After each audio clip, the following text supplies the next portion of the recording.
এখন প্রশ্ন হচ্ছে এই যে একই পরিবারের সদস্যরা মিলে একটি প্রাইভেট লিমিটেড কোম্পানি গঠন করতে পারবে কিনা বা এই গঠন প্রক্রিয়ায় কোনো আইনগত বাধা আছে কিনা এরকম তথ্য কিন্তু অনেকেই জানতে চাচ্ছেন। তো তাদের জন্য আজকের এই ভিডিও। তো প্রথমে বলে নিচ্ছি, একই পরিবারের সদস্যরা মিলে একটি প্রাইভেট লিমিটেড কোম্পানি গঠন করতে আইনগত কোনো বাধা নেই। অনেক ক্ষেত্রে আমরা টেলিভিশনে দেখতে পাই যে একই পরিবারের 3 জন বা 2 জনের বেশি একটি কোম্পানিতে ডাইরেক্টর বা পরিচালক থাকতে পারবে না।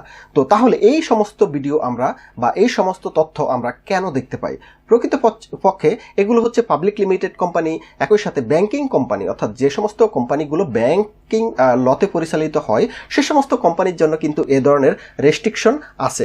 একই সাথে আমরা দেখি যে অনেক সময় ফাউন্ডেশন যারা করে সে সমস্ত ফাউন্ডেশনের ক্ষেত্রে দেখা যাচ্ছে যে একই পরিবারের একাধিক সদস্য থাকার ক্ষেত্রে কিছু রেস্ট্রিকশন বা নিষেধাজ্ঞা থাকতে পারে, কিন্তু প্রাইভেট লিমিটেড কোম্পানির ক্ষেত্রে একই পরিবারের একাধিক সদস্য থাকার ক্ষেত্রে কোনো আইনগত বাধা নেই। সুতরাং আপনারা যারা প্রাইভেট লিমিটেড কোম্পানি গঠন করতে চাচ্ছেন তারা যদি মনে করেন যে হ্যাঁ আপনারা দেখা যাচ্ছে 2 ভাই মিলে একটি কোম্পানি গঠন করবেন, সেটিও আপনারা পারবেন। দেখা যাচ্ছে যে একজন স্বামী স্ত্রী মিলে একটি কোম্পানি গঠন করবে, সেটিও পারবে।